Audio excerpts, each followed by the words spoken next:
Good evening, everybody. Welcome to our 29 Federal Election Forum. My name is Naomi Larson, and I'm with the Chetwynd Chamber of Commerce. I'm the Executive Director. Thank you, everybody, for coming here tonight. For a little while there, we were like, it was pretty empty, so thank you all for filling the seats. So we will start over here, and you can just answer and head down. So we're not going to do our Oh, sorry.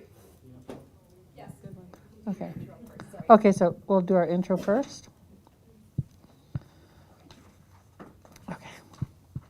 My reason for running for the Liberal Party is because of all the work that the Liberals have done in the last 4 years. In this fall's important election, Canadians will have a clear choice. While Conservatives want to go backward with divisive politics and cuts to vital services that families rely on, the Liberals are focused on moving forward with our positive plan to invest in growing the middle class and raising people out of poverty and ending poverty in all forms throughout Canada. This October, let's choose forward for everyone. The Conservatives like to say they're for the people, but then they cut taxes for the wealthy and cut services for everybody else. In October, we have a choice to make. Keep moving forward and build on the progress we've made, or go back to the politics of the Harper years. I'm for moving forward for everyone. The North needs a strong voice and representation in Ottawa. I can provide the North with that voice. My background is that I have a Bachelor of Arts degree in history, a Bachelor of Laws degree also from, both degrees are from UBC, and I also have a third degree, a Master of Laws from Harvard Law School. I work as a lawyer in Prince George and also as a consultant. I was born in Vanderhoof, BC, and I was raised in Fort St. James. I have lived my entire life in the North, and even when I was at university, I returned to Fort St. James the minute I wrote my last exam. I love the North, especially the long summer nights like nowhere else on earth. I love this country more than anything. My ancestors have been here since time immemorial. I am a Carrier First Nation by birth, and I have 4 children and my husband and 3 grandsons. And the North has provided a vast amount of wealth and resources that we are not benefiting from. For instance, we do not have a rural public transportation system in the North.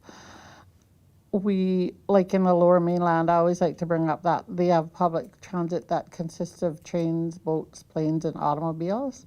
And we don't even have a Greyhound bus system in the North right now. So safety becomes a huge issue when you're trying to travel from one community to the other.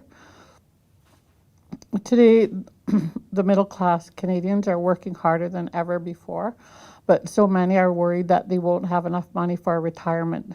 Fewer and fewer Canadians have workplace pensions to rely on.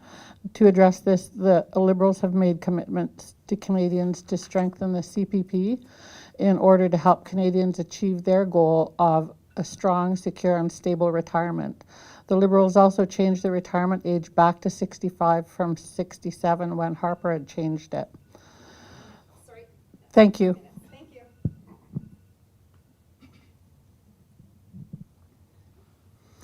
Thank you for welcoming me here. My name is Catherine Kendall, and I'm a community development consultant. I've worked with the social services sector for the past 20 years, serving vulnerable children, families, children, and youth. I'm the executive director and the co-founder of Cannot Use Censor Society in Prince George. I have a strong background in local and regional agriculture. I have been the vice president of Eaglet Lake Farmers Institute for 11 years, director of District C, and director of Local Food Prince George. I've been educating people about our fragile and unsustainable food systems and about how our food systems have need to become more localized and sustainable. Licensed under Health Canada in 1999 and 2000, I grew industrial hemp for oilseed production. I worked with many growers in the region and created a provincial hemp co-op. I see much potential in that particular area across the country. I worked in the field of environmental health, researching the effects of industrial landscape changes by forestry and mining activities in north central BC. I've seen the negative effects firsthand to air, water, wildlife, and humans. I'm a mother of 6 children with a deep concern for our children's future. The climate crisis is real, tangible, and imminent, and requires no further delay to respond. I chose to run as a Green Party candidate because of the Green Party's had the only vision for changing the status quo. It's time to vote for social and environmental accountability. It's time to vote for change. The Green Party platform highlights that I'd like to share are stopping fossil fuel subsidies, investing in renewable energy like geothermal and solar and wind, retrofitting all homes to be energy efficient across Canada, investing in Canadians with no tuition and no cost pharmacare, optimize road transportation and bus systems to reach and facilitate travel for our northern and most rural residents, manage urban and cross-country railway systems to be more efficient for the transport of people and goods, support young and elderly citizens with financial supports in the way of guaranteed livable income supplements, provide clean drinking water to every citizen. We still don't have that. Invest in local agriculture. We all want healthy food. Reform the flaws in the cannabis sale and production, increase hemp production. We do want to generate a profit in this country. It's called our GDP. Be transparent in all aspects of governance. This is also something we don't have yet.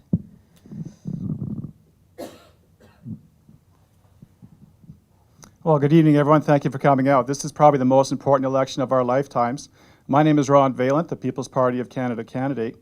And a little bit about myself. I'm a tradesman, a journeyman carpenter from way back in my previous life, and now I'm a journeyman pipe fitter. I actually gave up my very good paying gas plant job to do this. It's costing me tens of thousands of dollars. I'm very concerned about what's going on with Canada.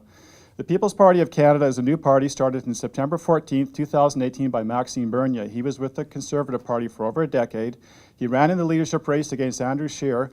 That night, actually, what witnesses say is that there were 7,446 extra votes cast and members, and then they went to do a recount, but the ballots were shredded that night.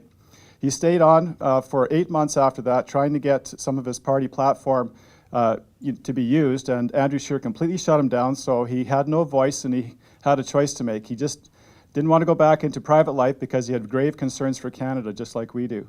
So he started the People's Party of Canada. It's taken off like a rocket ship. We have 320 candidates across Canada out of 338 ridings. All of them are just like myself, very concerned citizens.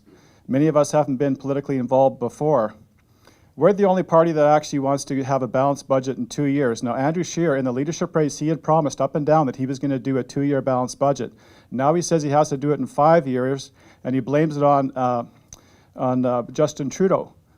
So even before the election is actually happening, he's broken his first election promise. So there you have the character of the type of person you're going to have, running the CPC there. So after we go after the 2-year budget, we're going to stop wasteful spending and we want to actually deal with the debt. Whoever talks about that, it's always just talking about the budget as if it is the debt. We want to lower taxes after that. So we're going to raise a basic personal exemption from $12,000 to $15,000. It'll save $500. If you make $75,000, you're going to save $2,000. $130,000-$40,000 income, it'd be about $3,000. We want to get businesses going again, and we're going to have a flat tax of 10%. We're not going to have any capital gains tax, and we're not going to have any carbon tax. We want to make equalization fair across Canada. Alberta wants to separate, and they want to separate largely on account of just even equalization. The Liberals and the Conservatives could have easily changed the formula to make it fair. Quebec doesn't have to count in their hydroelectricity in the formula, and the Western Canada is actually hurting greatly right now, and we're still sending billions of dollars over there. We're going to use 9210 of the Constitution to approve pipelines. When we just say that the pipeline is in the national interest, then the federal government has total jurisdiction over everything in Canada. And we're going to go ahead and use that. We're not going to go and do a 10-year energy corridor with no pipes in the ground after 10 years. We're going to secure our borders. We're going to lower immigration. Actually, what you need to do is check out our party platform. Go to peoplespartyofcanada.ca. Look at our party platform. It's a lot better than listening to me. And check out my YouTube channel. Very important videos there. Thank you, everybody, for coming tonight. I want to thank the candidates as well. I just wanted to address something that had happened at one of the recent debates. Some very upsetting and rude comments were made to one of the candidates. And I just wanted to say that there is no place for rude comments or disrespectful behavior at these debates. And it's already been said by Naomi already. And it's not fair to you in the room to say that to you. But I thought it just needed to be addressed to all the candidates tonight. that I respect them all for being here, and respect their opinions as well, even though we differ at times. So thank you. Thank you. Just wanted to say hi on a lighter note. We'll get into the more fun side of this of the debate, I guess. I've been proud to represent Chetwynd over the last 8 years. I remember coming out here back in 2010 initially as a nominee and meeting many of you then. And since then I've been here as recent as just a few months ago. Well, it seems like a few months ago, but it's almost a year with the Caribou conversation and all the really the concerns around the Caribou closures. And really have done my best to represent you and to make sure that we have your interests at heart. We know that Chetwynd is a resource-based economy. We know we need to develop our resources, but do it responsibly from a federal perspective. And I think we're doing that. I also want to talk about, we'll get into it a bit after the questions start, I guess, about a 5-point plan to get our forest industry back on its feet again. We know that some mills are still open. We know that here locally as well. But it's taken a big hit since we've had a lack of a softwood lumber agreement being, I think, the biggest cause why our forest industry is taking such a hit. There's other factors, but it being the prime reason. And I'll leave it at that. I know you have many questions to ask of us. I'd rather give you the time, but thanks for your time and look forward to your questions again.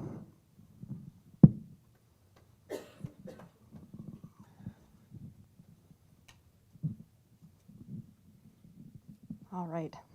Sorry about the rough start. It's been a long week. All right. So one of the first questions we have is, it's often challenging for business, especially small business, to provide required training to their workforce, particularly if they could lose them to another firm. If elected, what will be the economic priorities for your government to help small businesses grow sustainably across British Columbia?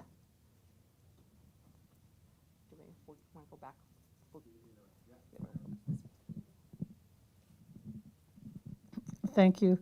The Liberal government has reduced the small business tax rate from 11% to 9%.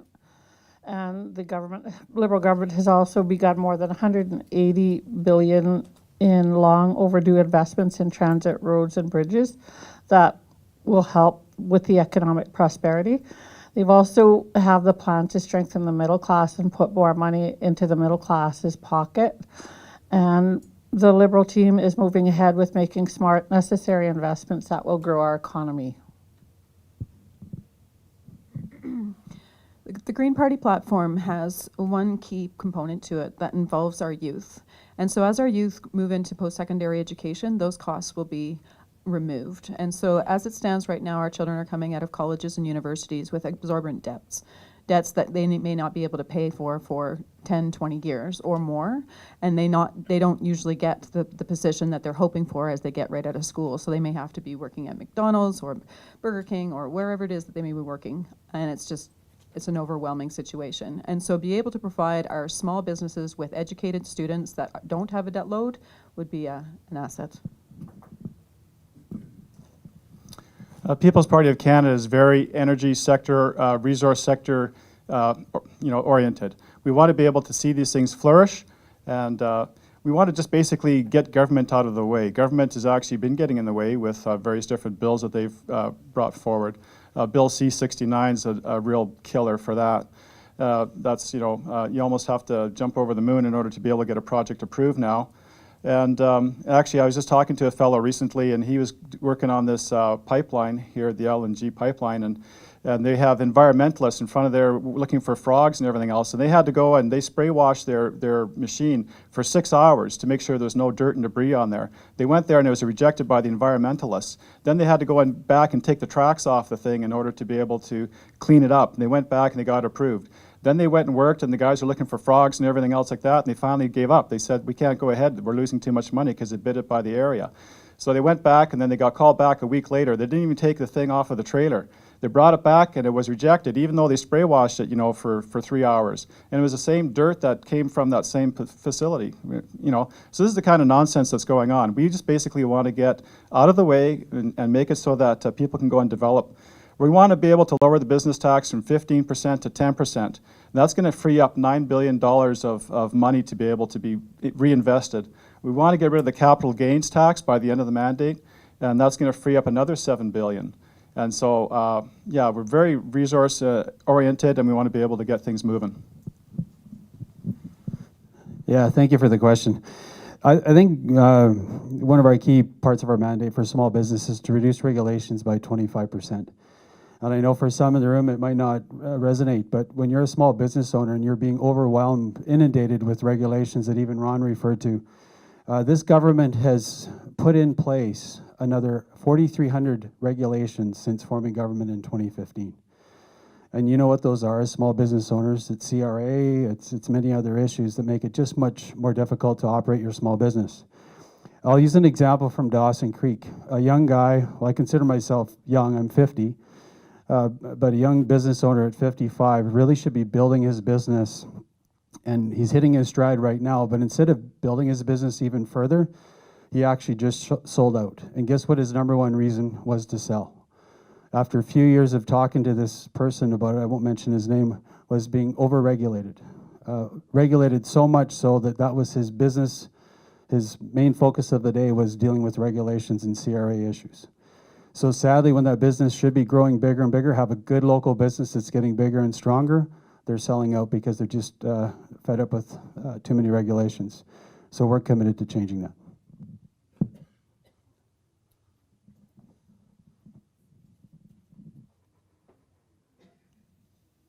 A full 43% of all new job openings will require trades and technical training. While the Industry Training Authority has some success meeting this demand, with over 7,000 certifications of qualifications issued in 2017-2018, BC's completion rate is still only around 37% compared to 40% in other provinces. What is your plan for improving the apprenticeship model in British Columbia?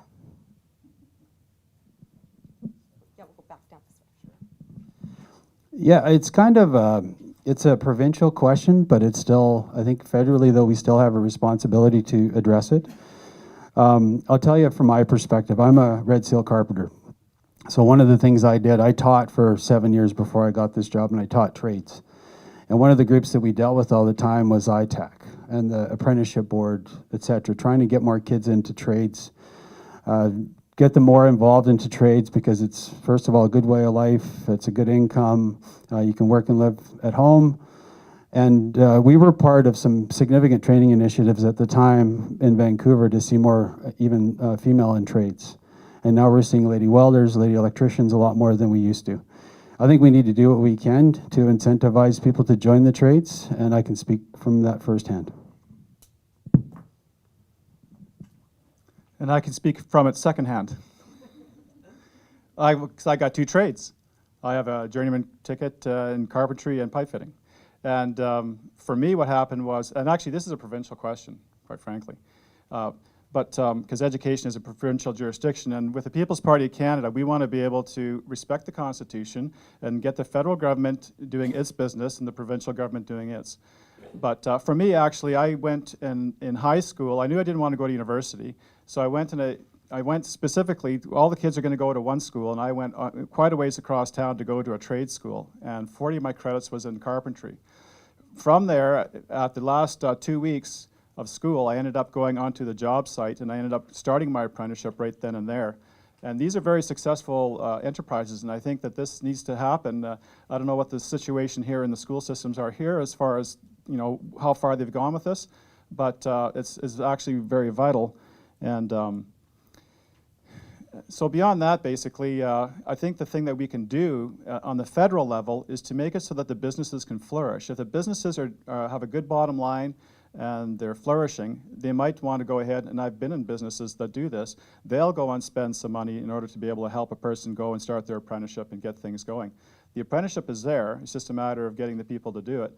And if there's good, high-quality jobs to go to, then they're going to have the apprentices come. So that's going to be our role.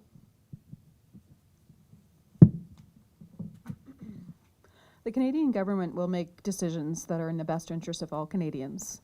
And back to the Green Party platform, the education will be at no cost. Certainly my son would definitely benefit to work into the trades. He definitely wants to be a heavy-duty mechanic.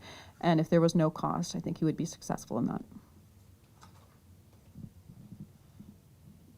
The Liberal government is investing up to $2 million through the Post-Secondary Institutions Strategic Investment Fund to modernize the learning facilities of our universities, colleges, and polytechs.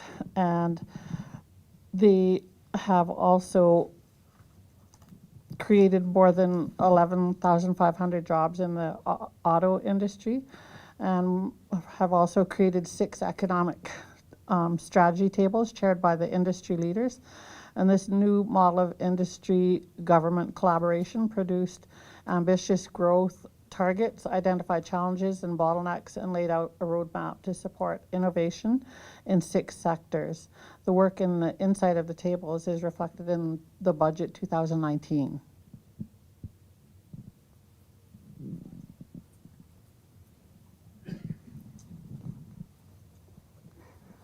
And now we'll do a question that was handed in to me earlier.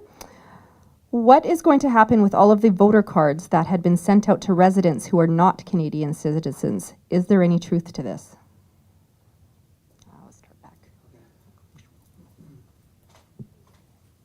Sorry, could you repeat the question? There is how many voter cards? What is going to happen with all the voter cards that have been sent out to residents who are not Canadian citizens? Is there any truth to this? If you can't answer and it's not direct at you, you can pass it on to Yeah, I'm not aware of it, and so I don't know what would happen to those voter cards. I'm not aware of you said non-Canadian citizens are getting voter cards that are being returned? Yeah, no, I'm only aware of Canadian citizens that are actually being returned because they're going to homes that they don't live in anymore, and they're actually recycled after trying 3 times to find them. I read something about that recently, but I've had so much stuff go through my brain doing this campaign that I don't have it actually, detailed. But I know one thing that was going on is they're talking about smudging. They're going and somehow with the pencil, they're going and smudging off what they voted for, and there's an issue with that. So if you're going to go ahead and do your X, make it, like use a 2H pencil maybe or something, something solid to make sure that your vote is counted. Yeah, thank you. I think whoever submitted the question probably saw that on Facebook, right? I've seen the same post. I've actually had it given to me several times as well. It is concerning that a non-citizen is getting a voter's card.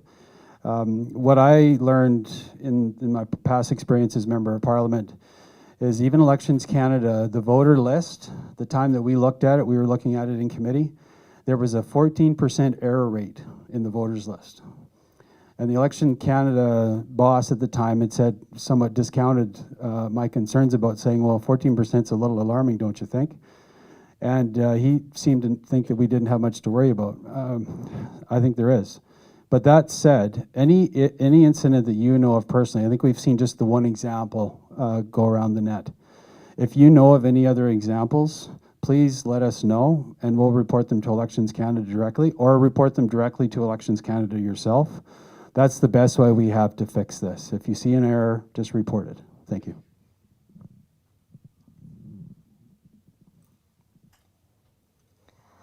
All levels of government need to work together to prioritize trade-enabling infrastructure investment.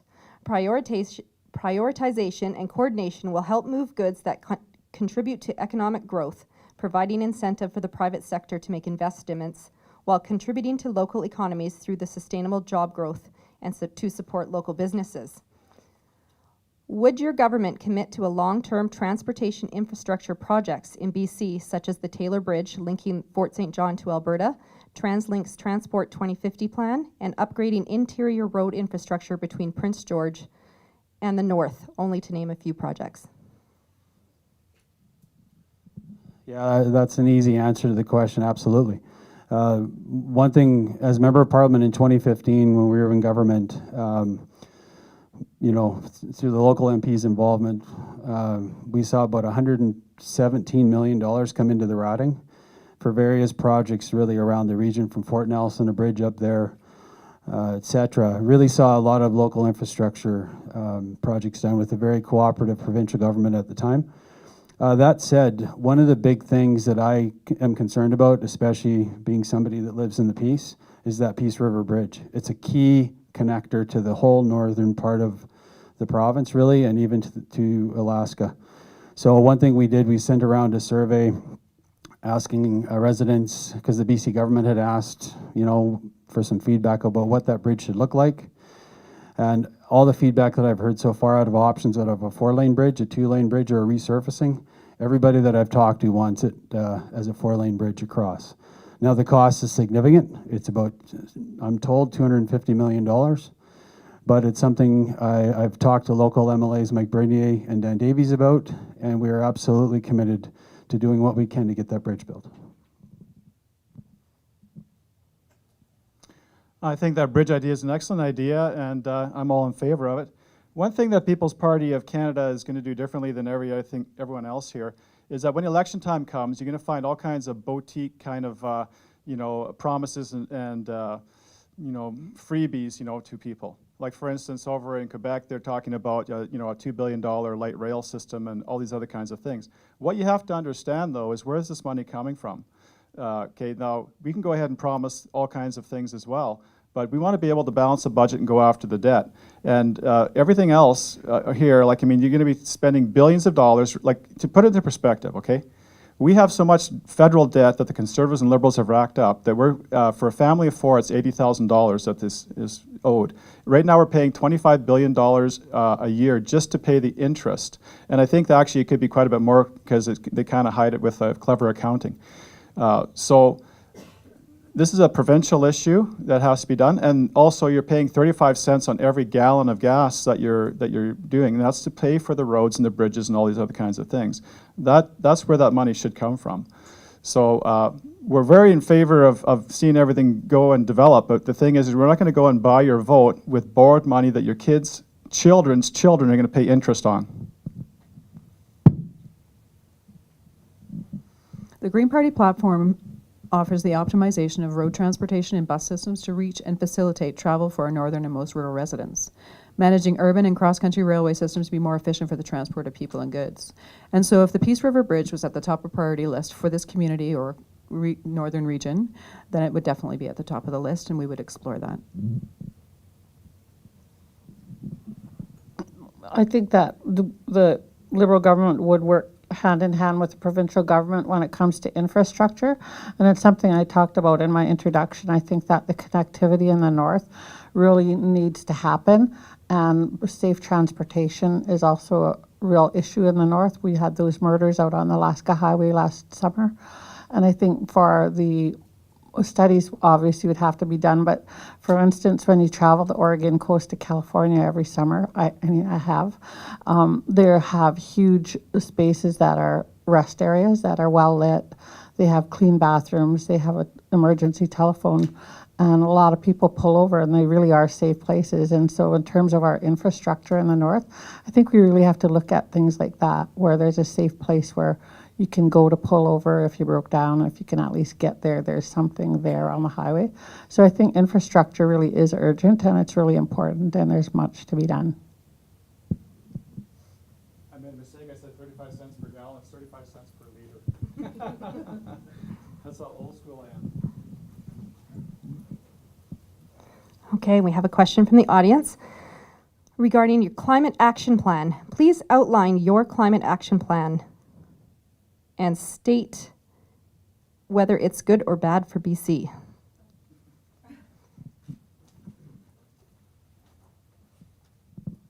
So putting a price on pollution to fight climate change and put money back in the pockets of Canadian families. Launching the Ocean Protection Plan, which is the single largest investment in Canadian history to protect our oceans at $1.5 billion. Taking real action to ban harmful single-use plastics by 2021. Investing in better public transit and communication in communities across Canada, and I would say especially the north. Supporting renewable energy and investing in energy efficient buildings, declaring a national climate emergency, and phasing out coal. I have a couple of pages, so I'll just keep it as brief as possible. So implementing a major ramp-up of renewable electricity. By 2030, 100% of Canada's electricity will come from renewable sources. Create a grid where renewable energy flows across provincial and territorial boundaries. And national electrical grid strategies. Working with provincial governments to determine which optimized oil and gas wells are geologically suited to produce geothermal energy, and that's orphan wells. Yeah, this July it was declared that it's a climate emergency, not just climate change. And one thing to go and look at, I've learned this a long time ago, is you can't believe politicians. And you can't believe people are going to sell you. This is going to be $1 trillion money transfer system per year, actually, worldwide. And so you go and look at Justin Trudeau flying around with two 737 jets, and Elizabeth May, she flies all over the place as well. I know that I live a 10 times greener lifestyle than they do.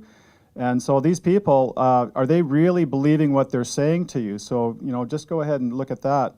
We don't buy into that there is a man-made climate emergency. Yes, CO2 can affect temperature, but it's such a minor scale of things compared to the sun and the orbit of the earth and all these other types of things. I'd like to read with you just a couple things here. We need to get some broad-based support to capture the public's imagination. We have to offer up scary scenarios, make simplified, dramatic statements, and make little mention of any doubts. Does that sound familiar? Each of us has to decide what's the right balance. And this is the lead author, Stefan Schneider, of many IPCC reports. Another one, unless we announce disasters, no one will listen. Sir John Houston, first chairman of the IPCC. So this is, we're in alignment with 31,000 scientists who say that man-made global warming is a misnomer. And there's another 500 scientists who've actually sent a letter to the UN stating that there's no man-made climate emergency. And that's the big difference between the PPC and everyone else. And if you want to see your industry shut down, all the other parties will do it because they're going to go with the Paris Climate Accord and a whole host of other things.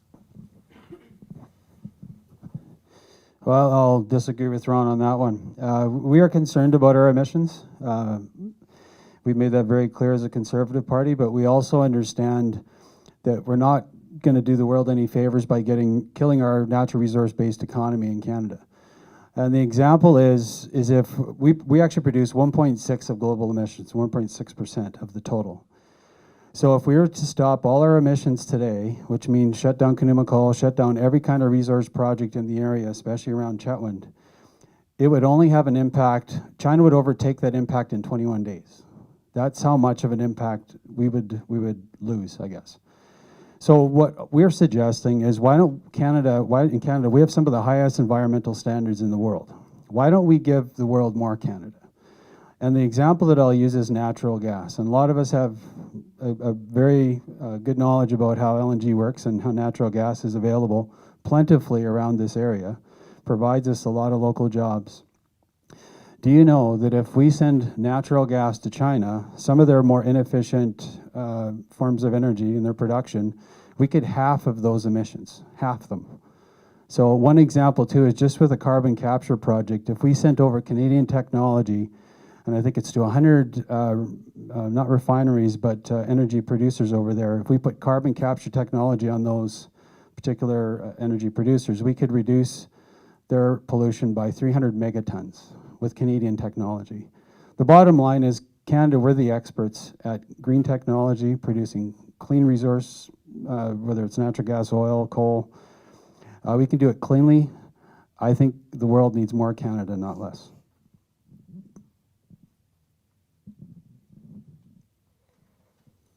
We'll take a question from the audience.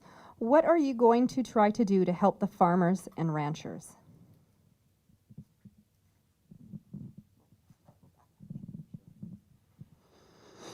Yeah, you asked me the question a while ago when you came in. I'd like to say we have a really good record as a Conservative Party and just the way we cared about farmers. I think just starting off with the CN issue with getting grain to market after, the wheat board, we had marketing freedom for Western Canadian grain farmers. That was one of our first priorities. I was proud to be on that select committee that had that, the Western Freedom enacted.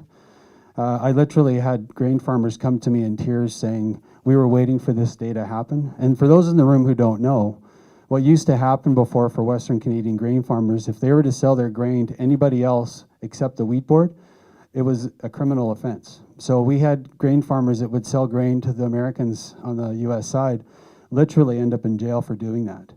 When the same farmers in Ontario and other parts of the provinces in Canada could sell it legally. It was a terrible injustice to Western Canadian grain farmers. We saw that freedom come. Then we saw the other problem of such a marketing openness where Canadian farmers could market their grain internationally, is that we saw a problem of getting that grain to market. And one thing that we see is a constant problem now is we see lack of access to grain cars, or timely grain cars too. So one thing that we did, again, when we were in government, we actually fined CN when they weren't producing enough grain cars for those farmers to get their grain to market. We also support local Southeast grain growers as well, helping them establish themselves as a place to deliver their grain and to get it to market. I think we've proven it in the past. We care about our beef producers too. And I think a larger answer to your question, I think the big part of what we deal with in Canada is we have to trade with other countries for our farmers to really do well. And we've worked on CETA. That was a conservative initiative with 500 million customers in Europe. And again, I think this government has been sadly lacking in defending farmers, especially in the beef industry to China, grain. I'm out of time.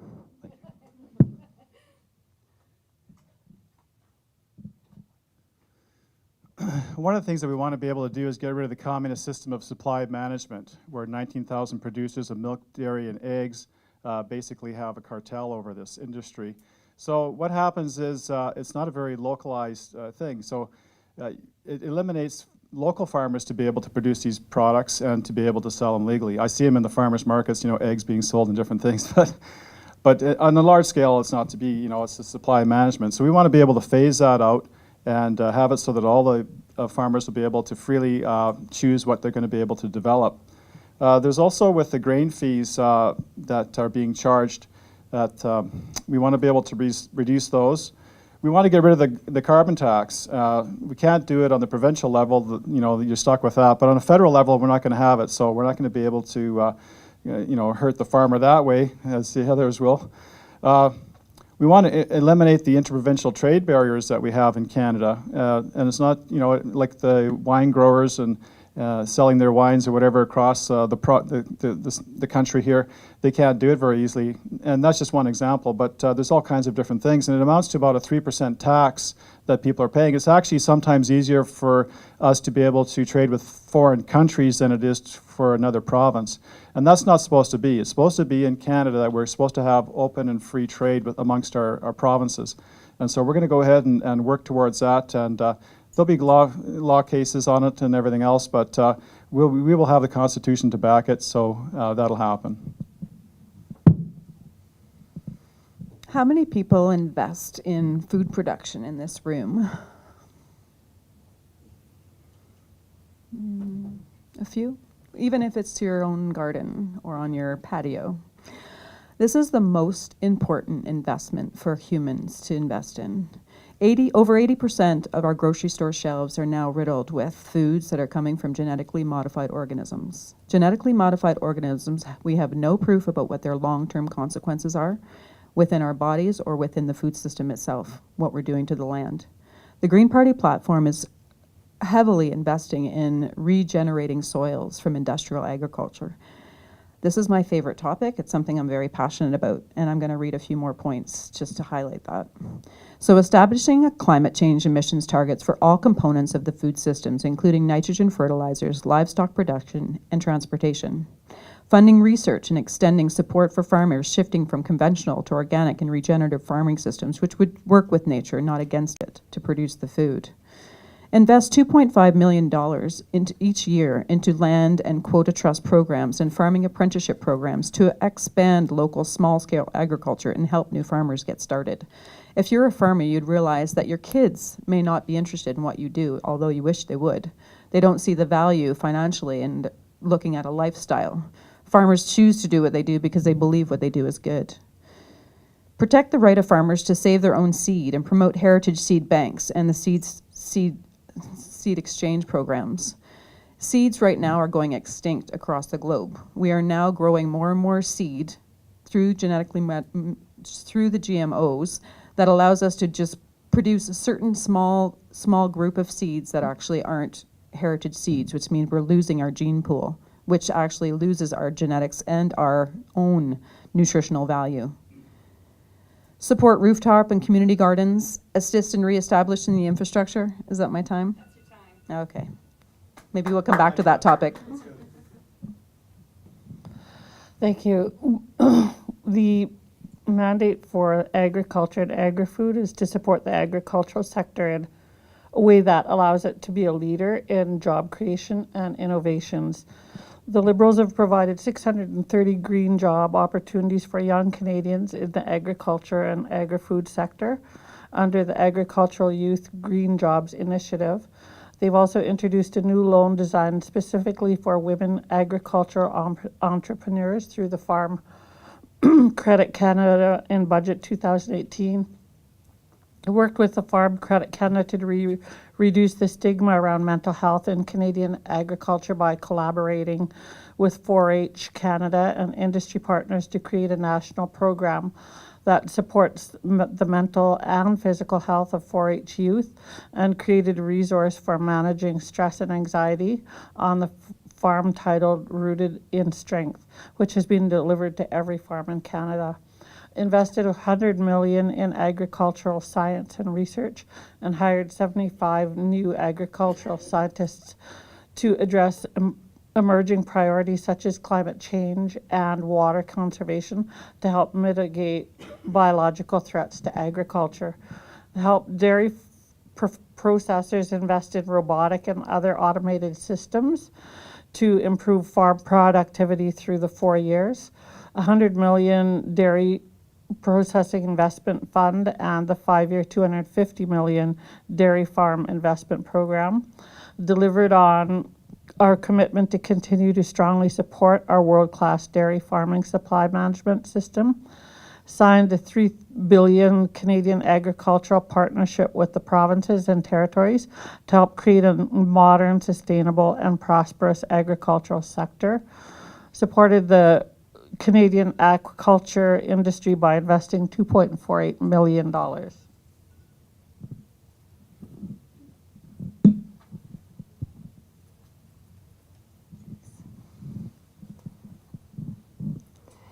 In many parts of Canada and virtually everywhere in British Columbia, there's a serious lack of rental housing. The increasing demand means soaring prices, not only in major city centres, but also in rural and retirement communities. As prices increase, builders are incentivized to build new units for sale rather than for rent. Will your government increase tax incentives, removal of GST on rentals, to encourage construction of much-needed rental housing?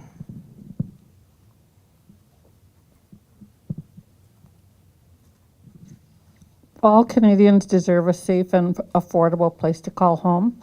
A home makes Canadians feel more secure, making it easier to raise healthy children, pursue an education, and gain employment. Affordable housing has meant all the difference for families and people of all ages and all walks of life. For 10 years, the Conservatives like Stephen Harper and Andrew Scheer did nothing to address housing affordability, pushing home ownership further out of reach and putting household debt on the rise. That's why the first ever national housing strategy is moving forward with the 10-year $40 billion plan that will give Canadians a place to call home.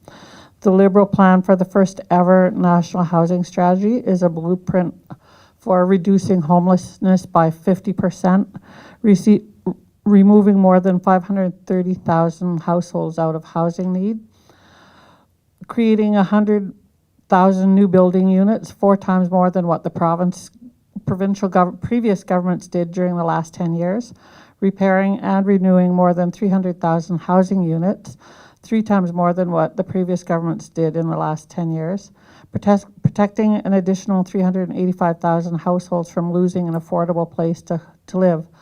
The new housing strategy is reestablishing the federal government's leadership role in housing. The primary focus of the strategy will be meeting the needs of Canadians, including seniors, women and children, fleeing from family violence, Indigenous people, persons with disabilities, and those dealing with mental health issues and addictions, veterans, and young adults.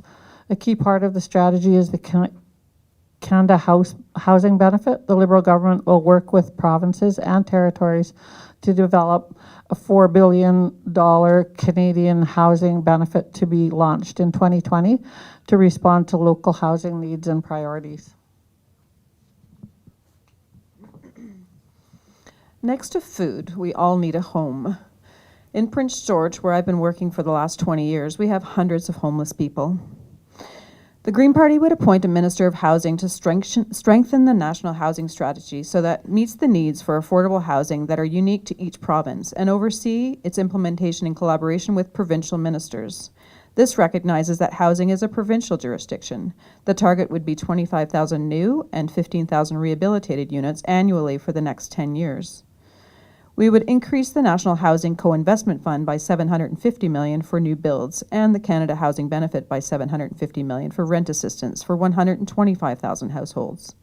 Create a Canadian co-op housing strategy that would update the mechanisms for financing co-op housing in partnership with CMHC, co-op societies, credit unions, and other lenders. We would eliminate the first-time home buyers grant. And at the top of the list, we would legislate housing as a legally protected fundamental human right for all Canadians and permanent residents. One thing to note with all these promises that you're getting here, like with the Liberals, they've already racked up $72 billion of debt in the last 4 years. In the next 4 years, they're looking at $90 billion, and you can see how that's going to go. With socialism, you make it and we'll take it. That's how it works. I'm a journeyman carpenter, and I became a carpenter because I wanted to build my own home. I'm very much in the thinking of homes and energy-efficient homes and homes that are effective, you know, to be able to, to be able to afford to buy, I guess. The problem we're having actually right now is we're having too much supply-demand issues, right? We're having, you know, over 300,000 people immigrate into Canada just in immigration alone. We got 45,000 that came in illegally at Roxham Road. You also have the temporary foreign workers and the people who actually come and do education. So you're talking a lot of people coming into Canada, and that's why, you know, prices are going up. You just go look at in Vancouver. You also have a lot of foreign ownership, and they're buying everything up. So what we want to do is we actually have an immigration platform, which I would urge you to go look at. We want to lower immigration to half of what that is and make sure that twice as many people have good jobs coming to Canada. Now, one thing that's frightening, actually, is the Global Compact on Migration. The Liberals' immigration minister, who wasn't even born in Canada, Hussein, he helped draft this up. It's the Global Compact on Migration. We've signed on to it, and it's not immigration, it's migration. The UN has 284 million people ready to migrate into Western democracies. They're not going to be going into China or into Saudi Arabia. They can come here. You go look at the pack, look at sections 15 to 20. When they come here, we are going to be responsible for their social needs. We have to develop our educational system to fit them in. We have to provide translators, and on and on and on it goes. It's just going to be a total nightmare, and it goes under Agenda 2030, which Stephen Harper adopted in September of 2015, 1 month before the previous election. It's based on Agenda 21. Go look at my videos on Agenda 21. You see what's coming to a neighborhood near you. Thank you for that question. Right away, we don't have a tax incentive to build rental residences, but what we do have, though, is we want young home buyers to be able to buy a home, or young folks that would normally be renting to buy a home, and that's, we hope to happen by easing the mortgage stress test. So we're longer amortization period, a little bit easier to get a mortgage, so instead of paying rent, you're actually buying a house. I think some key plans that we have, and they're tax incentives, but affect a whole bunch of our population. Removing the carbon tax is a big one, so you can actually afford that mortgage payment. Remove the GST off of home heating bills to save costs. Make maternity benefits tax-free. Provide a universal tax cut to all hardworking taxpayers. And children fitness tax credit, children arts and learning tax credit. We think that you should be a homeowner and not a renter if possible, and be able to build up your equity in your own home, and that's what we would support you doing.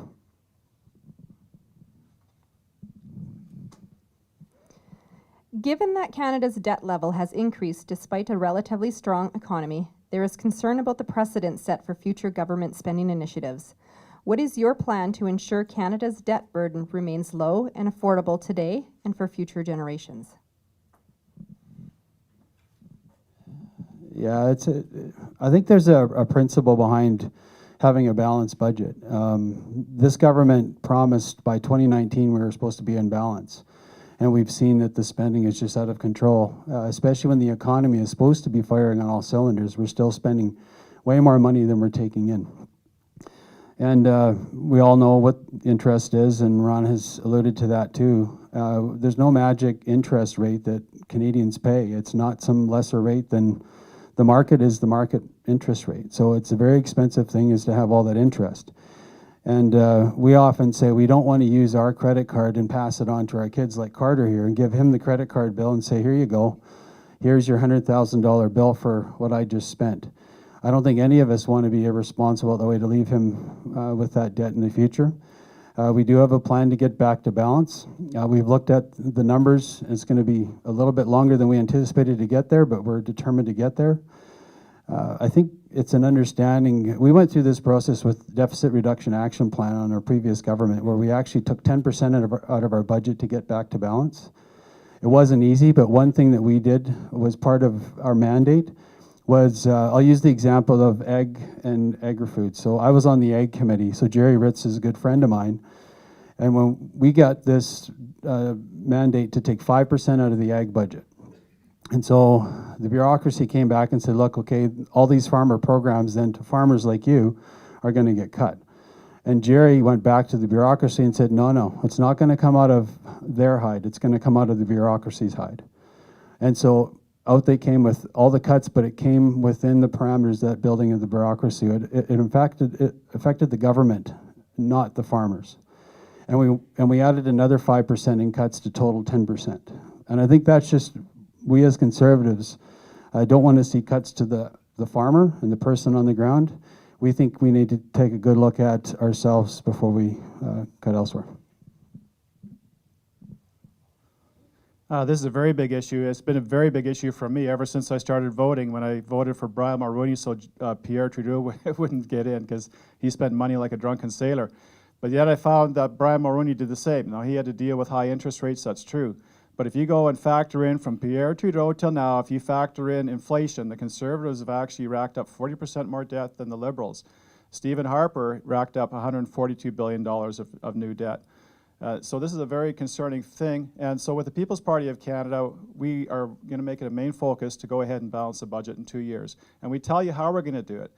Anyone else who says they're going to balance the budget, ask them what they're going to do in order to achieve those targets. Number one is $5 to $10 billion a year gets spent on corporate welfare. So that's small businesses, and you as your individuals, your money is going towards paying out these big companies, GM, Bombardier, SNC-Lavalin, and buying refrigerators for, what's that company? The food company. But anyhow, so it's, this is kind of, we're going to axe that. So that's going to save $5 to $10 billion right there. There's another $5 billion that's being spent outside of Canada, wasted pretty much, going into foreign development. This isn't foreign aid. Like, we're going to still go ahead and do foreign aid. If there's a tragedy across the world, hurricane or something like that, we'll be there. But we're not going to go ahead and build roads in Africa. We're not going to go ahead and put money into an investment bank in China. And we're not going to go and spend, like they did, $2.3 billion to African dictatorships to fight climate change. Now, the thing is with the Conservatives is that they're going to be talking about spending money overseas to help other countries fight climate change. So you have to, ask the question, how much is that?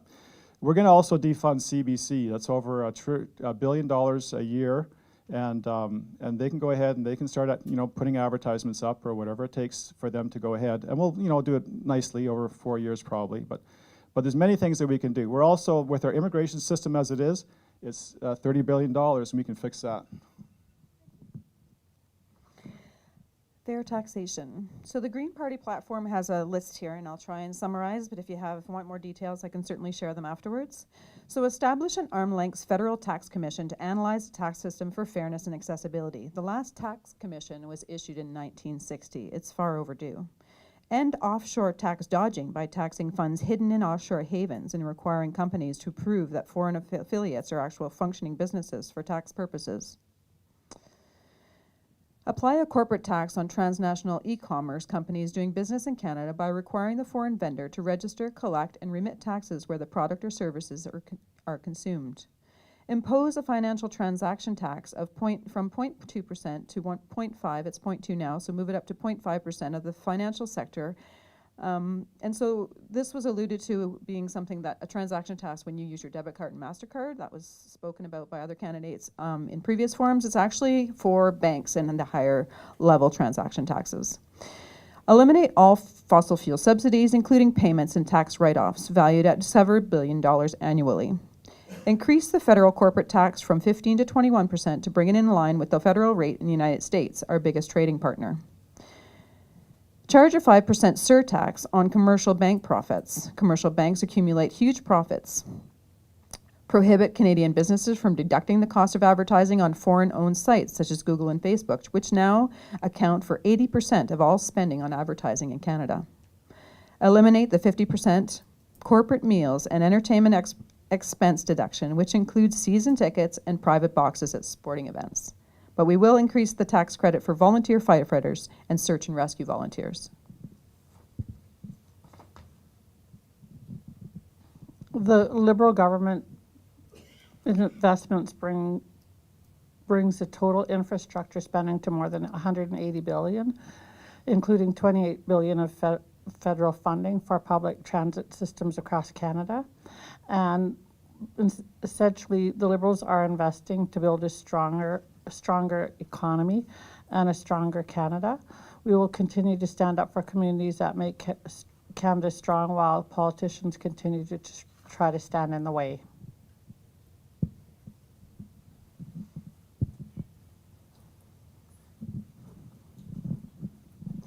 Now we have a question from the audience. Just a reminder, if you have any questions, there are papers at the back.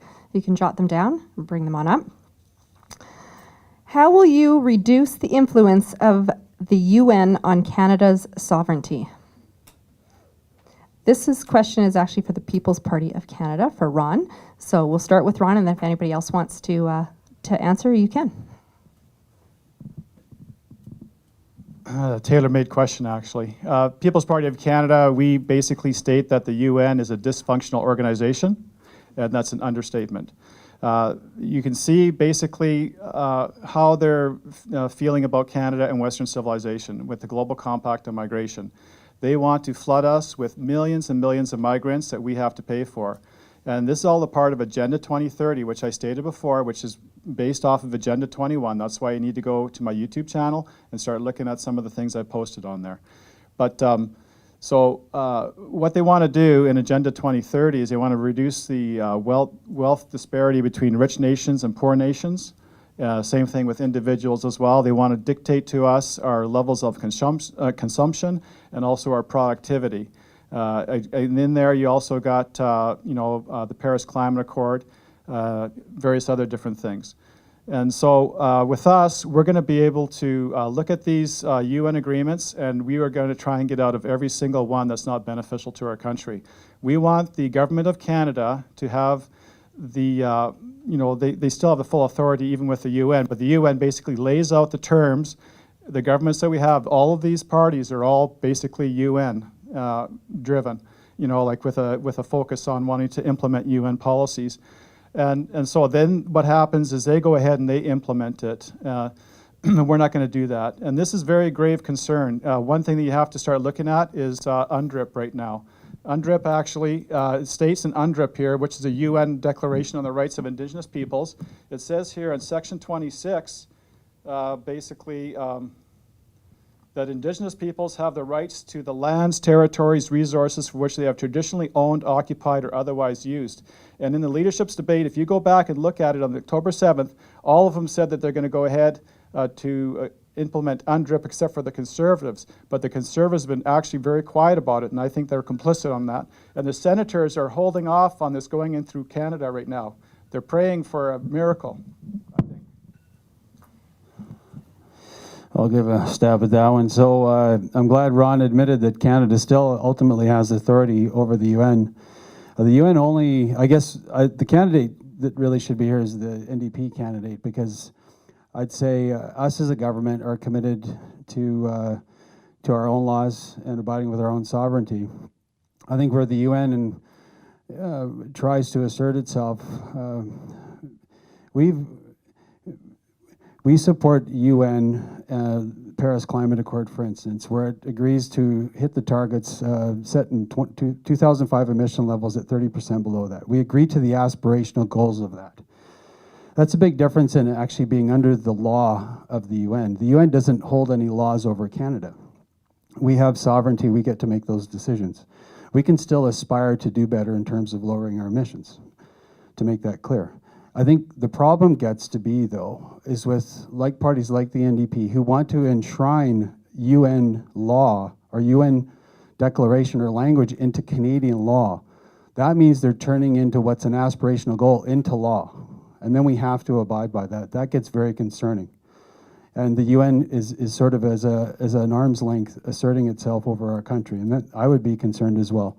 For now, Canada has its own sovereignty, and I think it should remain so.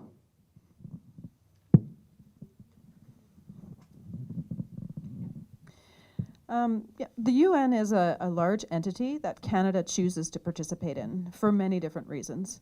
It's a collaborative choice. The Sustainable Development Goals that the UN has created was adopted by UN member states, including Canada. The 85% of the world's wealth is held by a small number of people. They would fit into this room. And so it's recognized that not everybody is those people, and so we need to manage the wealth accordingly. And so the UN Sustainability Development Goals, there are 17 of them, and they're all intertwined within the Green Party's platform. And they are no poverty, zero hunger, good health and well-being, quality education, gender equality, clean water and sanitation, affordable and clean energy, decent work and economic growth, industry, innovation and infrastructure, reduced inequalities, sustainable cities and communities, responsible consumption and production, climate action, life below water, life on land, both to be respected, peace, justice, and strong institutions, and partnership for these goals. They're all important, and they're all things that we embrace, and I believe that being a partnership with the rest of the world on these topics are very important. I think that the United Nations does stand for peace, order, and good government, and they work together in the world to bring good policy. And one of the things that Bob mentioned earlier was that the United Nations Declaration on Indigenous People was actually endorsed by Canada after many years of litigation with First Nations throughout the country, and with the adoption of the United Nations Declaration on Indigenous People, that will hopefully bring down the amount of litigation that Canada spends every year with Indigenous people. I'll believe it's the biggest budget item in the Justice Department is litigating with First Nations across the country.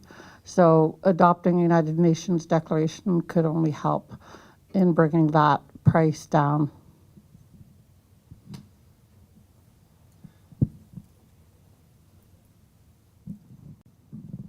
Okay, we have a question from the audience. What are your thoughts on what the NDP have said about making a coalition with the Liberal Party if the Conservative do not win a majority government? Do you want to go first and go back down that way? Yeah, I think it's very concerning. I think an example of that is our provincial government situation, where one particular party was elected, and yet two other parties essentially have power based on a coalition that was never promised to the voters when they went to the ballot box. I think now at least some of those leaders, and I've seen even the Prime Minister seem to be agreeable to this, that there would be a coalition possibly if there's a minority situation.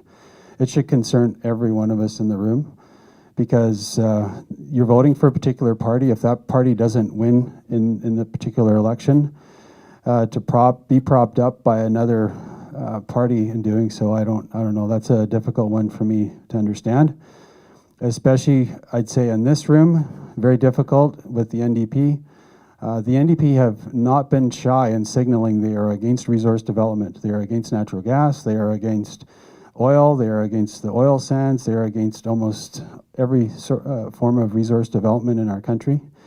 And with that group holding the balance of power in Ottawa, if you think it's difficult to get a pipeline built or a coal mine built or a natural gas field developed, it's going to be a lot more difficult after.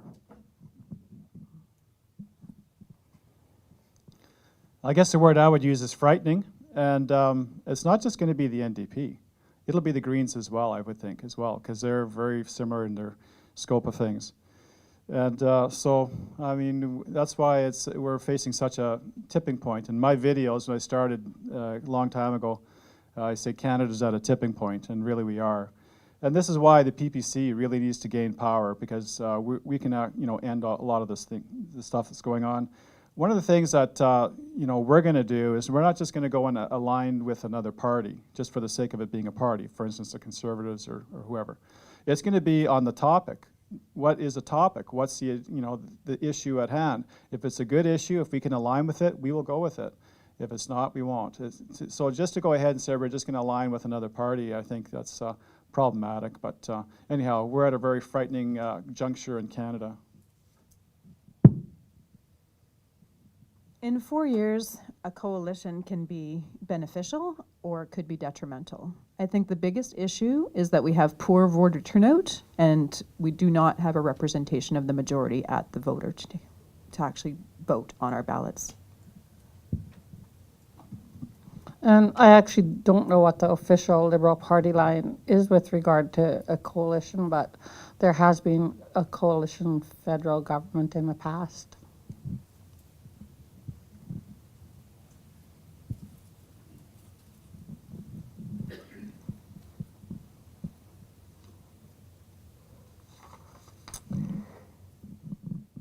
In regards to Canada's Species at Risk Act, Sara has been in place since 2002. The purposes of Sara are to prevent wildlife species in Canada from disappearing, provide for recovery of wildlife species that are extirpated, no longer exist in the wild in Canada, endangered, or threatened as a result of human activity, and manage species of special concern to prevent them from becoming endangered or threatened. Currently, socioeconomic impact assessments are not required under Sara and are only brought up at the cabinet table following environmental assessment. If elected, will your government amend the Federal Species at Risk Act to include a socioeconomic impact and risk assessments, including a robust consultation period with the local business community? Can you flesh that out more, like a Socioeconomic impact study and risk assessments.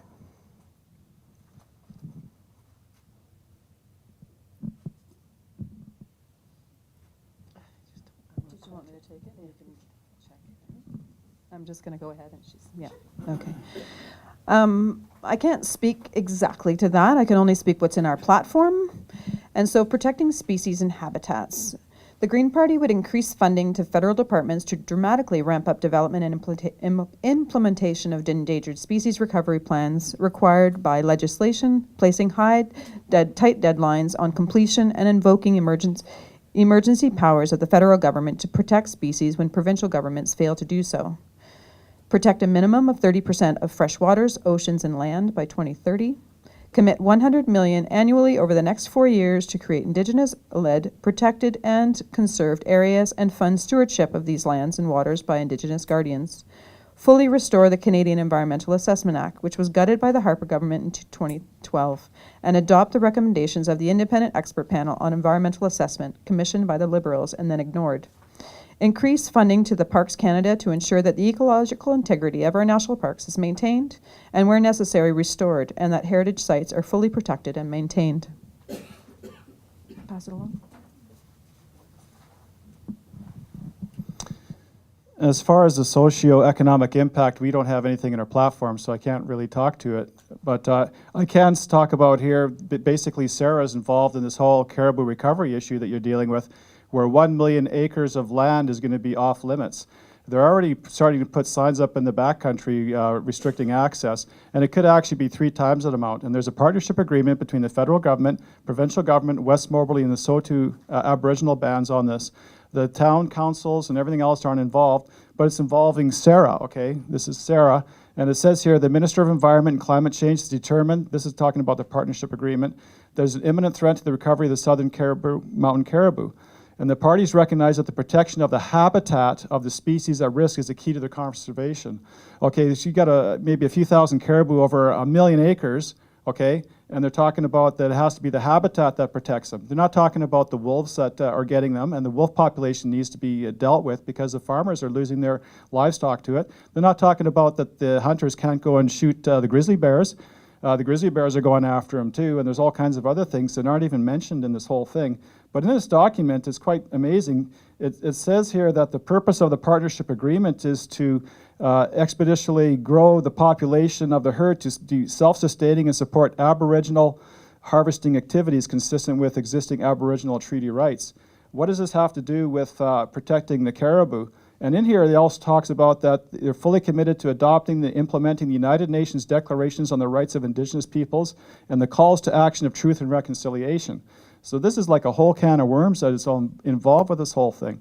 And please, I made a video on caribou recovery. It's on my YouTube channel. Go look it out. It's 27 minutes, but you're going to see things that you've never seen before probably, and it's absolutely vital if you want to be able to have your towns survive in the future. That's why you got to vote PPC. It's as simple as that.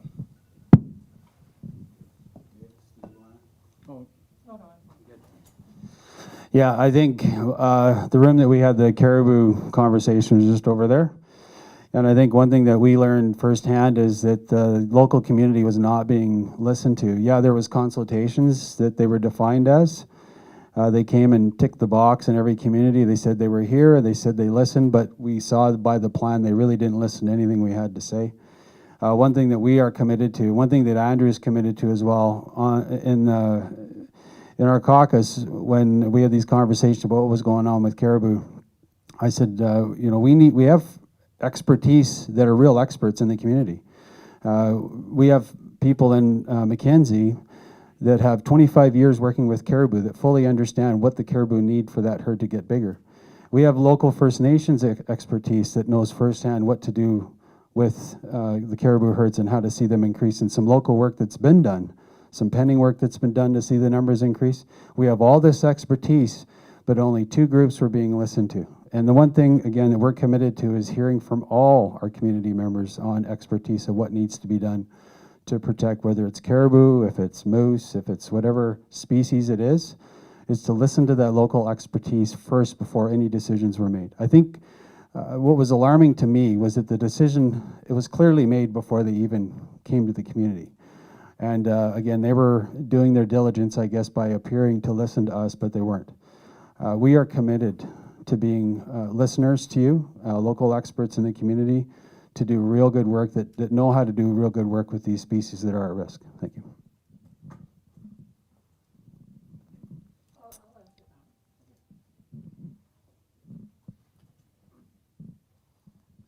So with regard to the caribou habitat, the intrusion into the caribou habitat wasn't planned. So with development, including forestry, oil and gas, and other industry development, including hydroelectric dams, the caribou became endangered.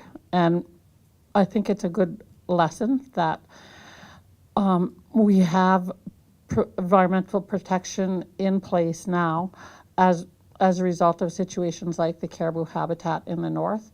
And the intrusion into the caribou habitat wasn't planned. Bob mentioned that there's lots of expertise in the north with regard to that and how that could have been done. And so right now it's a tough lesson, but like I said, there are measures in place now to ensure that doesn't happen again, so that we're not in the same situation over and over again.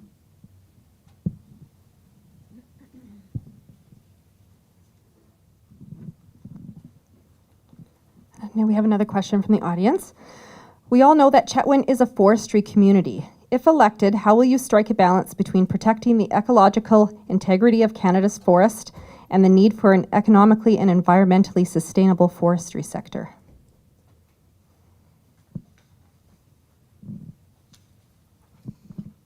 One of the things that the provinces, the forestry falls under the provincial jurisdiction, but the federal government would be willing to work closely with the provincial government to come up with a plan, including, a series of consultations with local forest industry and protecting our forests for future generations. And I think that it is urgent, an urgent planning that must be done in the near future.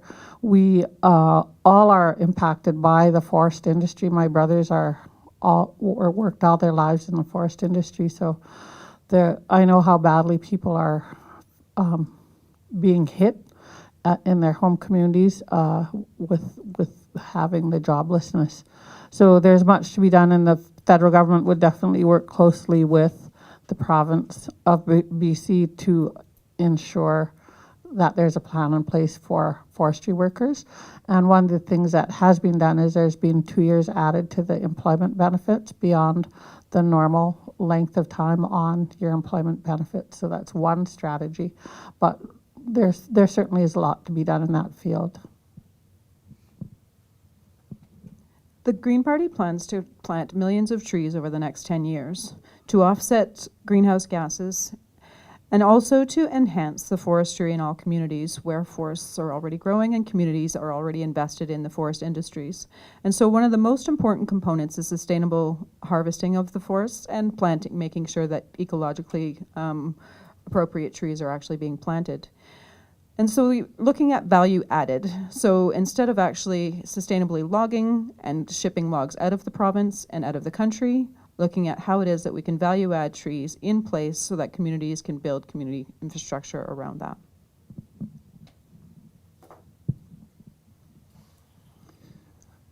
I'm not an expert on this topic, but it seems to me like generally speaking that it's fairly environmentally friendly as far as how it's being done. One thing that was brought up to me was the issue of when they go and replant the trees and then they go and use glyphosates to, like a Roundup in order to stop the weeds from growing. And then the animals don't want to go and eat that those things, and it causes a problem. So that's an issue that I would want to go and look at personally myself.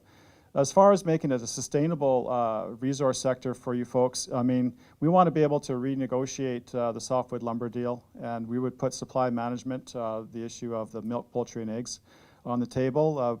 President Trump, he was talking about the 300% tariff that is placed on their milk products coming into Canada on account of this. And actually, people are paying twice the price of what they should be for these products. So we can go ahead and do that, and this is a provincial issue as far as the stumpage rate fees, but what's going on from what I understand in BC is that it's very, there's a big time lag between when they decide what the stumpage fees are going to be to when they get implemented. So if the rate is really high of what the softwood lumber is generating, and then it might take a year for that stumpage fee to equal that. Meanwhile, you can have the downturn of the pricing that's going on. So in Alberta, what they're doing is very dynamic together. So as the price of the softwood lumber goes up, the stumpage fees goes up, and it goes down. It's very, and if you have a business and it becomes unprofitable because the stumpage fees have doubled on the softwood lumbers, and now you have low retail pricing, then you can't just operate your business. And so this is the kind of swings that need to be dealt with, I think, and we would want to try and negotiate with the province and see what we could do to help alleviate that problem. Yeah, thank you for the question. I think I'll start off by saying that we actually had a hope with this current government. Within the first 100 days of the current Liberal government, there was a promise made from a Prime Minister, Justin Trudeau, and President Obama that they would come up with a softwood lumber agreement within 100 days. I was in Parliament at the time. Obama came, not even as far away from me to the back of the room, with hope that that agreement would be signed that afternoon. Well, that afternoon came and went. The President flew back to Washington, and no softwood lumber agreement. Well, guess what happened next? Tariffs were applied, so up to 25% in some cases to our Canadian lumber. At the time, we were getting good prices for our lumber at about $600 per 1,000 board feet. I was talking to producers in Prince George saying we're still making money doing this, everything's still okay, stumpage rates were relatively competitive. Then we saw this year things completely changed. The market dropped, went down to 300 roughly per 1,000. Stumpage rates doubled. All the while there was still a 20 to 25% tariff, which means a tax on our lumber. Well, with all those factors mixed in together, it made it unviable, and I think, or non-viable. A lot of these forest companies saw this coming, and they started moving their places south. Now, still there's a lot of mills in Canada. I hope that we can draw them back, and a softwood lumber agreement would be a big part of them staying. Without that softwood lumber agreement, they started shifting their resources south, and that's what really was the start of the end for us. We have a plan. We want to strike a natural resource competitive task force because we realize the Trump government, they have their pencils sharp, and we need to compete with those and others around the world. Establish a task force on the woodland caribou, protect our forests from pests, and we wouldn't be in this predicament had we done that a long time ago. Ensure real representation at regional government agencies where we actually have a voice at deciding this, and again, resolve the softwood lumber agreement. Thank you.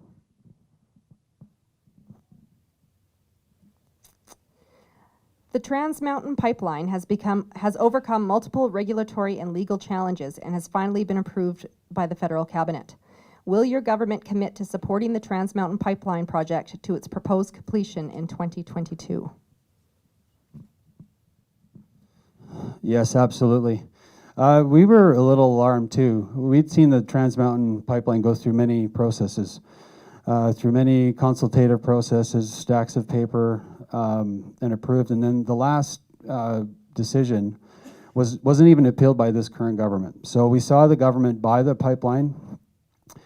And again, we kind of had this hope, especially from somebody from a resource-based community, that, you know, well, we shouldn't have had to buy it in the first place. It should have been a private industry developing this pipeline. There's a good business case to have it run privately.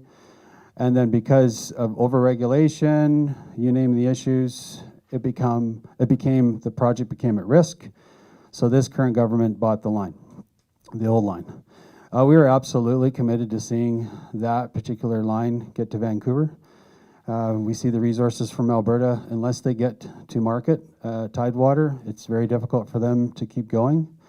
And there's a world around us that wants our good, clean Canadian technology and energy, and I think we need to give it to them. I was just at the Vaillant pipe yard, about 3 weeks ago, and between it and Kamloops, there's about 500 kilometers of pipe just sitting in the yard waiting to go. So if you didn't know that, the project really is just waiting to go. And this latest appeal, that again, the government, I wish they had appealed the decision, that pipeline would probably be getting done today, but it hasn't yet.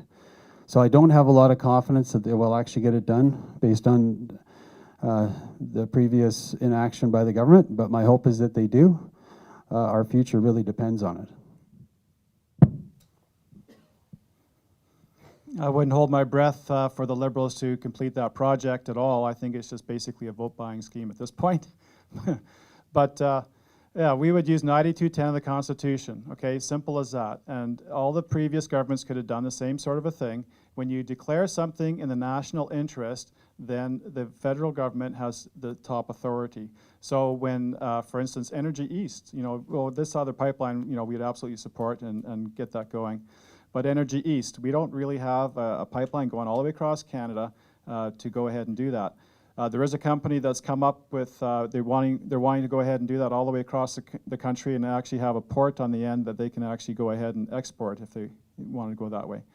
So we can go ahead and use 9210 of the Constitution, and no one will be able to challenge it. When Quebec says that the people don't want it, then we can negotiate with them for a couple months, and after that, you know, if we know what they're going to say, well, then that's enough. We'll go ahead and go with that. We're very energy sector pro-resource development. We don't buy into the whole thing of climate emergency, and this is what's stifling all the different parties, because they have to reduce Canada's emissions probably about 40% from today's level in 10 years. And if you're wondering why things are being stifled and held back, well, maybe you can take a look at that. This whole thing with this pipeline, this guy told me with those mulchers there, where they had to actually take the tracks right off of the track hoe in order to be able to wash, and all this environmental stuff is just off the rails. And this is just, you know, like, it's just, all it is just to stop the whole thing and to stop it in its tracks. And these people who have actually bid on it are losing money, you know, trying to go ahead with this. And so I've asked that person to send me who is this environmentalist jurisdiction that's going along looking for frogs in front of the mulchers and stuff. It's just off the charts, you know. And they had to spray that equipment so many times for contamination. It's all within BC. You know, so it's just ridiculous. It's just a bunch of, you know, song and dance. In June of 2019, our Canadian government acknowledged that we were in a climate crisis. Does anybody believe that? So you don't believe that we're in a climate crisis, or you don't believe that our Canadian government actually acknowledged that? Okay. So on the next day, our Liberal government purchased the over $10 billion Trans Mountain Pipeline, and the Green Party does not support following through with that project. Justin Trudeau announced that the Liberal government has approved the Trans Mountain expansion project. Trudeau also announced that every dollar made by the federal government from the Trans Mountain expansion will be invested in clean energy projects. In addition, he announced the Liberal government will launch an engagement process to seek input from groups on the way that they could directly benefit financially from expansion. And we need to diversify our markets in order to get a fair price for the products we sell. It does not make environmental or economic sense to sell our resource at a discount. Instead, we will use the extra earnings to fund a clean energy transition. Every dollar the federal government earns from this project will be invested to help fund things like electricity projects, investments in renewable resources, efforts to help Indigenous communities transition off of diesel power. Additional corporate tax revenue alone could be around $5 million per year once that project is up and running. In the 21st century, you need to have a plan for the environment and a plan for the economy. So we have spent the last 4 years doing more for our environment than any other government in Canadian history. At the same time, Canadians have created more than 1 million new jobs, lifted 825,000 people out of poverty, and have the lowest unemployment rate on record. For 10 years, the Harper Conservatives ignored Indigenous, environmental, and legal concerns, and because of that, did not get a single inch of pipeline built to new markets. Andrew Scheer has learned nothing from a failed approach and has no plan to fight climate change.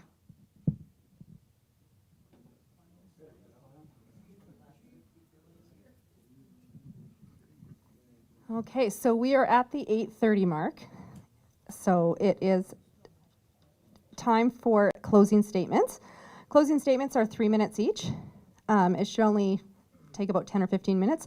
I invite our candidates and I invite our audience to stick around for a little bit after a while so you can have a chance to chat with your representatives. So where do you want to start here? Great. You don't know how many times of the name starting with Z, I was always at the end. Even in Parliament, just in case you don't know, it's still alphabetical. If you're not a minister, they still organize you alphabetically. So I have paid for that Z name all my life. So thank you for making me first for once. So no, I just want to thank you for coming out tonight, especially young guys like Carter with a really cool front yard that has a spider that moves when you walk by it and stuff. But this is really why we do what we do for communities like Chetwynd, is we want to see these small young families stay in Chetwynd, in places like rural Canada in general. And we think rural Canada is even at risk. You know, when jobs start leaving and the economy starts weakening, well, first thing mom and dad have to do is make sure that there's food on the table and a roof over their head, so they go somewhere else. And they might fly into the job instead of staying in Chetwynd. And we're seeing that to large effect in places like Fort Nelson, where it's very difficult to have a baby there, to stay there as a young family. So That's why we do what we do for communities like Chetwynd. We want to make sure the resource sector is strong, forest sector is strong. We all know TransCanada's got a lot of work around here that's keeping a lot of people employed. I hear the hotels, it's even tough to get a hotel room in Chetwynd right now, which is a really good thing. We've all seen how, when the plant up on the hill got built and then that lull afterwards, it really had an effect on the community. But no, we believe in you as Chetwynd people and support you in whatever challenges you face. I'd like to say that I've stuck up for you in the past and will do in the future. Whenever you need something, I'm as close as a phone call away, and I think we've proved that over the last 8 years. And I'll just finish with this.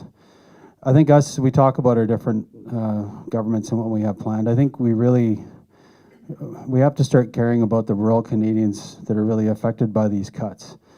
And we've talked about, we care about the climate, we care about our environment, but we also don't want to bankrupt our communities in doing so. Some parties don't have plans for the interim. They talk about getting rid of all resource development, but what do we do in the middle 50 years before the jobs finally kick in on the green side? They don't have answers for you. We think we can develop our resources in places like Chetwynd, we can develop our resources responsibly, and also be a positive influence on the world in terms of reducing pollution. So I think we need to keep what we're doing in Chetwynd. I know I'll keep working hard on your behalf in Ottawa if I'm re-elected after October 21st. And again, I'm only a phone call away. Call me if you need me, and we'll be around later for questions. Thank you. People's Party of Canada, we don't believe that there's a climate emergency. We believe that there's a governance emergency within Canada. The last 50 years of the Liberals and Conservatives have actually brought Canada to a tipping point, and they're both responsible for this. We call it the LibCon party, the two sides of the same coin. They brought us to a tipping point on many levels: financially, loss of our freedom of speech, Western alienation and separation. And Alberta's talking about separating if the Liberals get back in, and it's very strong. Endless United Nations agreements and compacts, out of control debt, destruction of public trust in our democratic system. On and on we go. And so one thing you need to consider here when it comes to this election, that people worry about vote splitting with the People's Party of Canada, with the Conservatives. Just imagine the People's Party wasn't even around and all you had to do is just vote for the Conservatives. What are you going to get? You're basically going to get 20% different than what the Liberal Party is as far as their party platform. And so I wouldn't worry about that. And also, we're going to actually, you watch what happens in Quebec. I mean, they're very protectionistic about their situation over there, and we have the policies that will help that. What you're actually witnessing today is you're seeing a 21st century David and Goliath story, actually. And right now, the PPC is David. The corrupt establishment and the hidden powers that hold the levers of control are Goliath. And the smooth stone that takes out that Goliath is your vote, actually, in the sling of the PPC. And I firmly believe that the PPC has been brought up for such a time as this. And I just pray that you will have the eyes to see and the ears to hear what's really coming down. And now is your chance. I mean, it's a bold opportunity. We have 320 candidates across Canada. We can form government. All we need is your vote. And so please vote Ron Vaillant and the PPC if you want to be able to protect your communities and your resource sector as well. So thank you.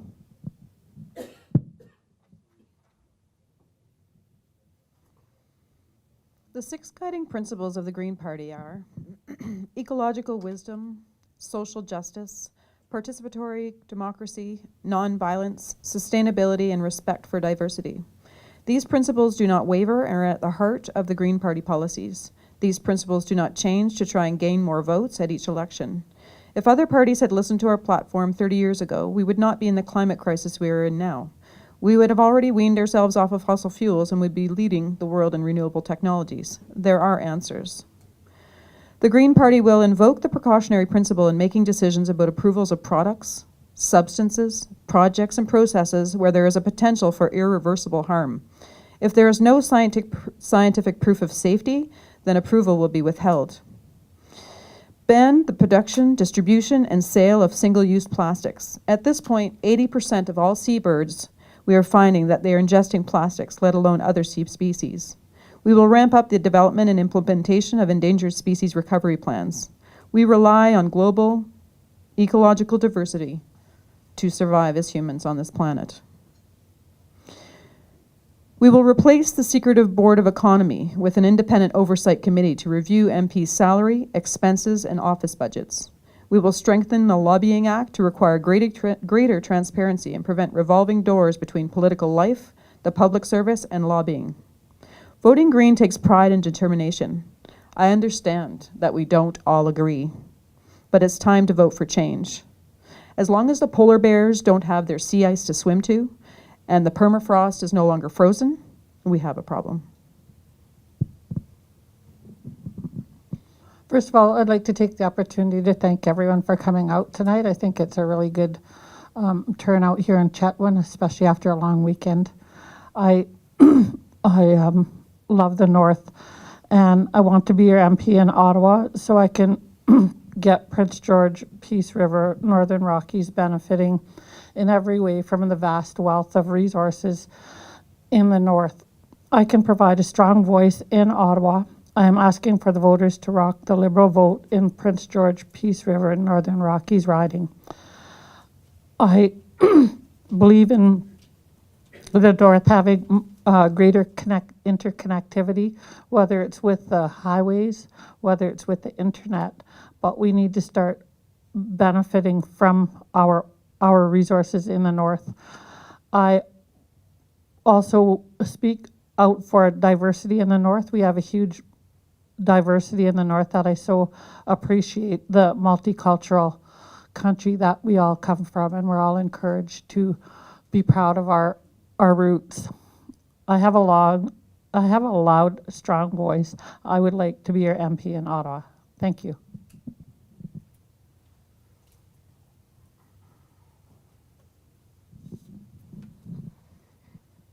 Thank you, everybody, for coming out this evening. Like I said, we've got probably 20 minutes to a half an hour left here. Like I said, I invite everybody to stay, have a coffee, grab a water, and get into some further discussion. If you have any questions that you didn't get a chance to ask, now's your time. So all of our candidates are off to Mackenzie tomorrow, and then back to Dawson Creek on the 17th. So if you would like to attend other forums, those two are still available. So thank you so much for everybody for coming out this evening.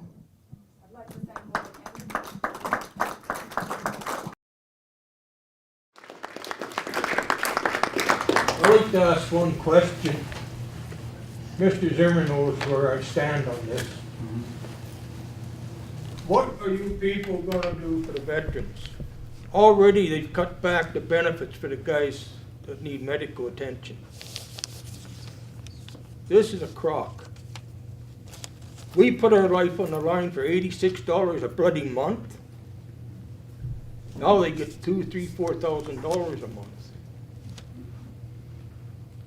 Now, I'm a veteran. I'm a veteran of 2 UN missions, NATO mission, Cuban Missile Crisis, and the FLQ crisis. I've been through them all. I've been put on 24-hour standby to pack my gear and get the hell down there and stop it. Now, Liberals and conservative governments, we've had 30 plus some petitions in the House of Commons. One I know has been read into Hansard, been given a number. But all of a sudden they're tabled, forgotten about, and the veterans are put into the abyss of forgetfulness. Now we have hundreds and hundreds of veterans have served, never went overseas, did not even do 12 years, they were discharged, have nothing to show for their service. What we want to know is why our petitions to bring back the Canadian Military Volunteer Medal for their service to Canada is not honored and reestablished. We as veterans pooled money to have the dies made by Joe Druin Enterprises. We had the medal struck, we've had the ribbon struck, and we wear it. We wear it with pride. But this cost us $15 a piece to get that medal. Yet the Senate can spend $160,000 to have a medal struck, to give themselves a medal. What's wrong with that picture? Wouldn't even have cost half that to do that for the veterans. And when I talk about veterans, I'm talking Army, Navy, Air Force, and your Rangers. They're all veterans. RCMP are all veterans. And yet, we are put at the bottom. I've been fighting since 1968 with Veterans Affairs. And I'll be dead before I get to the end of it, because I'm 80 years old now. There was something wrong with this picture. Why the governments in this country are avoiding and neglecting and forgetting the veterans, except for one day of the year, November 11th. But they forget one thing: veterans do not forget. I'd like to know why they will not bring the petition back off the table. I have personally sent correspondence to every member of the government in the House of Commons, 2 Governor Generals, and if I have to, I'll write across the pond to the Queen. I don't think it's fair. We got a lot of issues with seniors and Indigenous people, homeless people. You people don't realize how many veterans are homeless on the street. No place to go.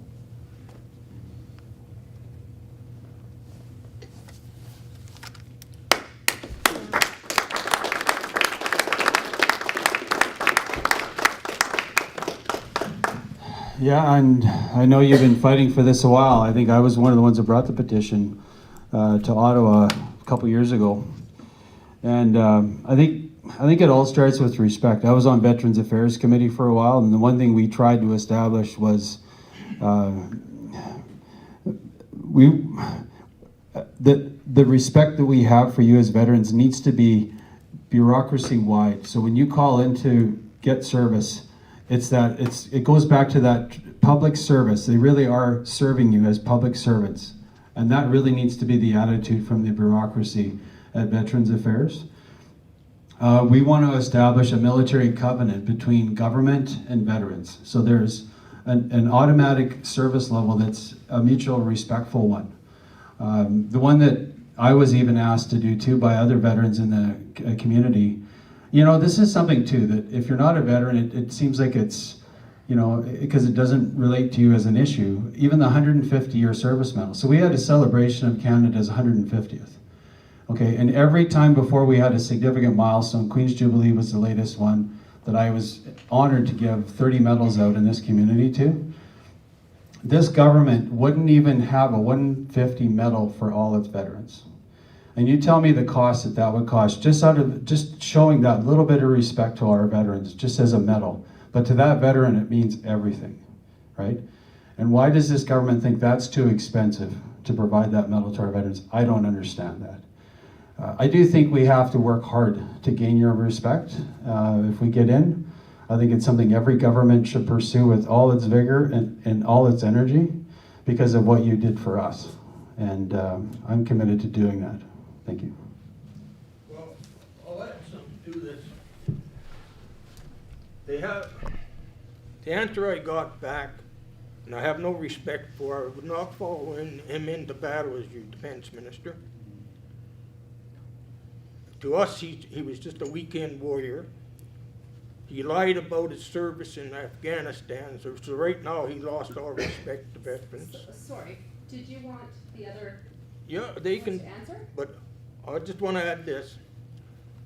But he come back from his office with a letter to me, quoting a 5-year moratorium that they wouldn't abandon, yet Great Britain, New Zealand, and Australia went back and honored their veterans with volunteer medal. They called it a defense medal. And they went back right to the 1940s. So it was March 1st, 1947 that they quit issuing and honoring the Veterans Volunteer Medal. Korea broke out, they got it. After Korea, nobody got it. Now, if these 3 Commonwealth countries can do that, why can't Canada?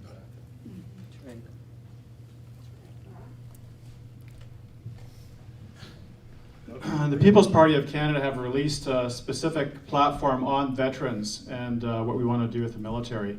So please go check it out, peoplespartyofcanada.ca. One of the issues is we want to be able to have it so that the veterans know that the government has their back. And this is the difference between the People's Party of Canada and all the other parties. Because if you go and look at the UN wants to set up a UN Parliamentary Assembly. They basically want to run the world. They want to take the guns from the individual people and they want to disarm nations. And one of the ways you can do that is to defund it and to demoralize the military. We are very pro-Canada and we want to say goodbye to the UN, as much as possible. So we're absolutely in favor of supporting the military. We want to be able to increase funding so that we have proper equipment. And we're looking at possibly 2% of GDP if it was 2 terms, if we were in. But one thing that we want to do right away, once we balance the budget, we're going to go and work on this, and that is that the lifetime pension that was taken away in 2006 under the Stephen Harper government, actually. In February, they came into power, and on April 1st, they come up with their new Veterans Charter. And basically, there was a lump sum payment that was made. Instead of it being a lifetime pension that was tax-free, and then the Liberals came in there and they've gone and done their things, and basically it's like 1/3 of what would have been given if it was a lifetime pension. So we're going to go ahead and reinstate that, and we're going to go retroactive back to 2006. So if you had a lump sum payment, if you were a disabled war veteran, and you had a lump sum payment, that'll be factored into the total amount that would be paid out to you. I urge you, just go and check out our thing here. But we absolutely want to support our military in every way we can. So. Do you know the amount that lifetime pension was? The lump sum? Nope. If it was a lifetime pension, do you know how much it was? No, I don't know. It was $160,000. Okay? Now, I beat them on one, and they paid, as I say, lump sum. That's all they think about. So is this prior to 2006? You're talking about the lifetime disability pension that was tax-free? Or after? One was tax-free. But if I got that when I was 25 and I lived till I was 90, as soon as that 160,000 was finished, that was it.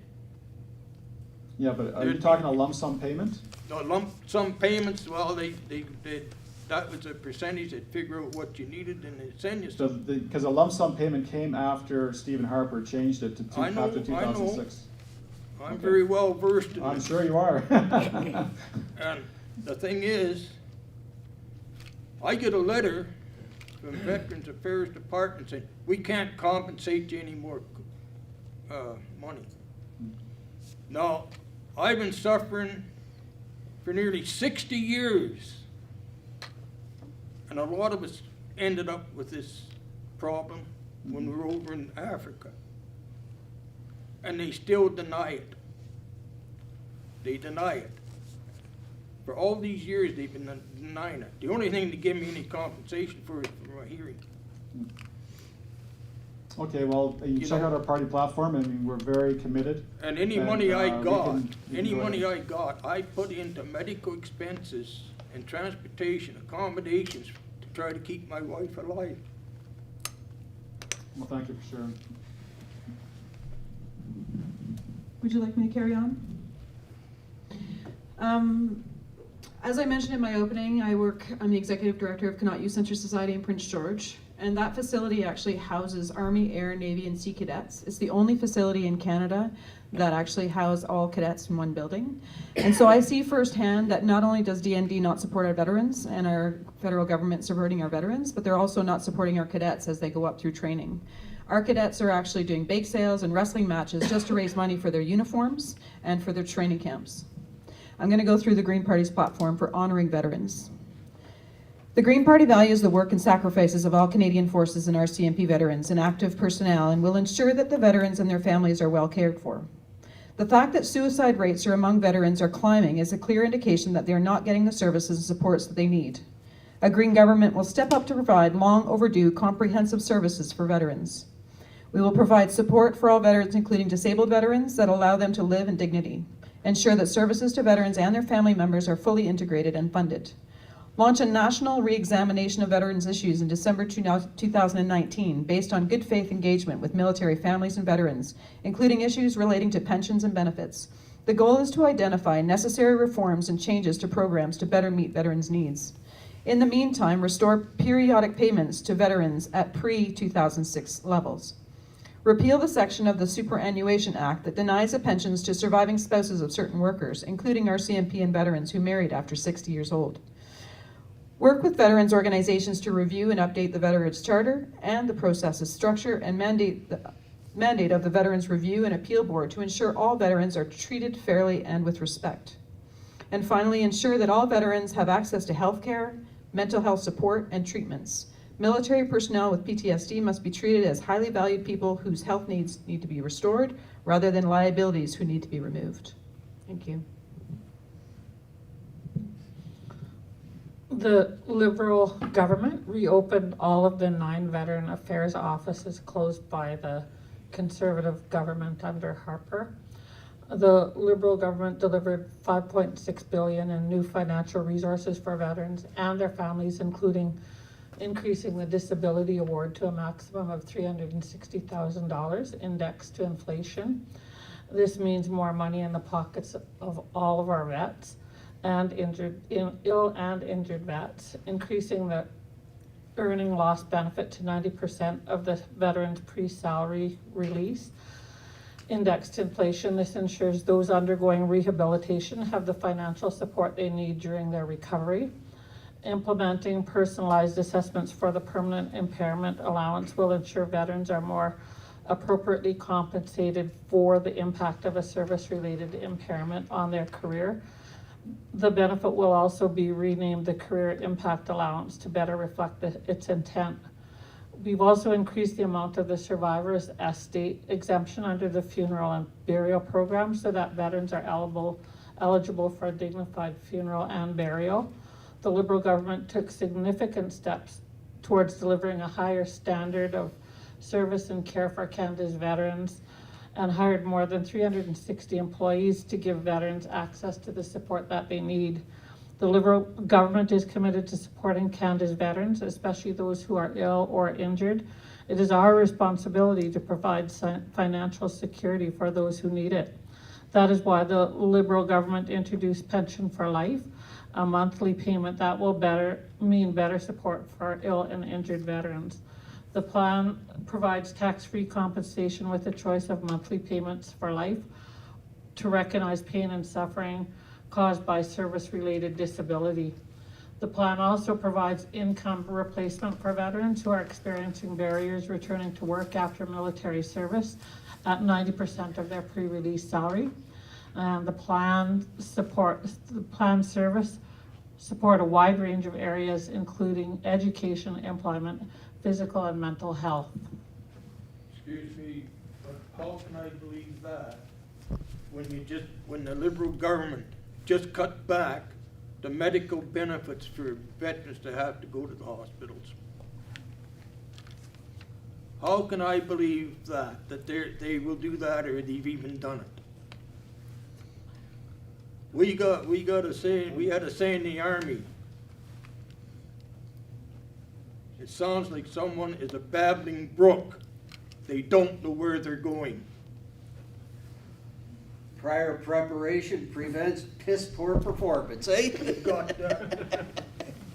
We got another saying too, but I won't tell you what it is. Showing your colors. So we have about 3 minutes left, so we could have time for one more really quick question. It's really quick. Sure. I'm going to ask this one question, and I'd like you all to answer it, please. Why should I vote for you?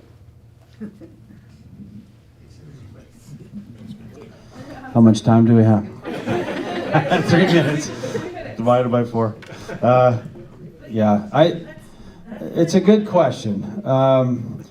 Because I've been the candidate before, but I've also been the person that represents Chetwynd in the riding. And I know how much work it takes. People say that we get to travel. I say we have to travel back and forth to and from Ottawa every week. And it's the reason why we do that is so we represent your interests in Ottawa, but we also are here for your needs locally.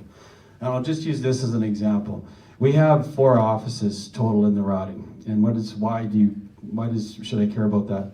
Because that's where you come in, and if you have a need, whether it's CRA or you need a passport or you have an immigration issue, or you have any issue for that matter, even if it's provincial, we listen to you and we'll get you the help that you need. Whether you're a veteran, all 110,000 people that I represent in this riding, we have an open door. If you need us, we're there to help you with whatever that issue is. And so it's being a representative on both of those fronts and doing it diligently. Sometimes you get 4 hours sleep a night because you need to be somewhere and you only have that much time to sleep. You do it because you care about your constituents. And I'd like to say my record stands for itself. I haven't been perfect, there's no question. But I certainly try hard to represent you well, and I'll keep doing that if you re-elect me after October 21st. Thank you. Well, basically, when you look at Ottawa, what happens there is kind of an upside-down world. And I think the thing that you have to bring into Ottawa is honesty, like true honesty and integrity. And myself, the sacrifice I've made to make this run is pretty tremendous, actually. I'm losing $25,000 to $30,000 out of my pocket to do it. I've been living in my camper van since August. I've gone and put up videos. You got to see my videos on Caribou recovery, on Agenda 21. Go look up The World Won't Be the Same. I've stuck my neck out. I have a total understanding now of what you folks have gone through, you veterans. When you went and you put your life on the line, I've put myself on the line big time to do what I'm doing right now. I'm talking about things that aren't being talked about in Canada. UNDRIP is going through, and it's going to be in place right away, and I'm the only person who's talking about it. When I go and talk in the different communities and whatnot, it's like silence, especially when it comes to the people in the know of it. So I cannot do any more than what I have done already, and so it's a full total commitment. And I don't know, what more can a person do? And so I'm a person just like you who's fed up, and I never wanted to become a politician, and I still don't want to become a politician. I'm a Canadian patriot. And I really believe that Canada is at the precipice at this point in time, and unless we do something substantial, we're going to lose the country that we grew up in. And so that's my directive, and if you see my videos, you'll see the whole scenario there. So check me out, just go on YouTube, search Ron Vaillant, or you can go PPC and a space and Ron V, and there it's a People's Party of Canada channel, but it's just me, and there, if you click on that, you see all the different videos, and please check it out. I come from a background of community development for the last 20 years, asking people what it is that they need and helping them find the resources for it. So it's not about handing over a fish, but actually teaching them to fish. I'm here for my children's future. I grew up in the North. I was born and raised in the North, and I love the North. I've lived here all my life, and I don't plan on leaving here. I ran for the Liberal Party because of all the progress that they've made in the last 4 years. I think that they've done more in the last 4 years than any government has done in a really long time. I also wanted to run for the Liberal Party because I think our girls and our daughters need to know that it's okay to run for government positions and be a woman. And so I think it's good role modeling. I think I do have a good, strong voice for the North, and I know a lot of people, and I've worked basically throughout BC and across Canada. And I think that a background in law is an extremely excellent background to have for politics in Canada.